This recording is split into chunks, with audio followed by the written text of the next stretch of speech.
বাবা প্রয়াত, মা ভর্তি হাসপাতালে, অনিশ্চিত উঠতি ফুটবলারের ভবিষ্যৎ। একের পর এক বিপর্যয়, হারিয়ে যাওয়ার আশঙ্কায় এক ফুটবল প্রতিভা। বাবা প্রয়াত হয়েছেন, মা হাসপাতালে। দিদির সঙ্গে জীবন সংগ্রামে মোহাম্মদ শামীম সর্দার। শুক্রবার রাতে ফোন করেছিলেন সোনারপুর ডায়নামিক স্পোর্টস একাডেমির সোহম ভট্টাচার্য। তিনি যা বললেন সেটা এক কথায় বেদনাদায়ক। 16 বছর বয়সী এক ছেলের স্বপ্ন ভাঙতে বসার কথা বললেন সোহম। সোনারপুর ডায়নামিক স্পোর্টস একাডেমির অন্যতম সেরা ছাত্র মোহাম্মদ শামীম সর্দার খেলে বেলেঘাটা বালক বৃন্দের হয়ে। বারুইপুরের মাদারহাটের কাঁটাপুকুরে বাড়ি।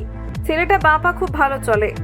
শামীম দলের ক্যাপ্টেন, ক্লাস 10-এ পড়ে। আগামী দিনে হতে চায় পেশাদার ফুটবলার। পড়াশোনা, ফুটবল, বাবা মা দিদিকে নিয়ে দিন কাটছিল। এমন সময় ছন্দপতন। 1 মাসও হয়নি প্রয়াত হয়েছেন শামীম সর্দারের বাবা। ক্যান্সার হয়েছিল তার। বাবা প্রয়াত হওয়ার দিন কয়েক পর অসুস্থ হয়ে পড়েন শামীমের মা। এখন বারুইপুরের এক হাসপাতালে ভর্তি। তার ঠিক কি হয়েছে সেটা এখনো জানা যায়নি। চিকিৎসা চলছে। শামীমের দিদির বয়স 17। ভাইয়ের থেকে 1 বছরের বড় দিদি নিশা খাতুন। দিদির কাঁধে এখন সংসারের দায়িত্ব এসে পড়েছে। শামীমের দিদি সুতো কাটার কাজ করে। একদিকে ভাই, অন্যদিকে মা। 1 মাসের মধ্যে গোছানো সংসারে নেমে এসেছে বিপর্যয়। শামীম চেয়েছিল ফুটবল খেলতে। কলকাতা ফুটবল লিগের 5ম ডিভিশনে এ গ্রুপের প্লেয়ার। সম্প্রতি খেলা প্রস্তুতি ম্যাচে ভালোই খেলেছিল। সোহম ভট্টাচার্য জানিয়েছেন, 2 মুঠো চাল নেই শামীমের বাড়িতে। জল, মুড়ি, সম্বল।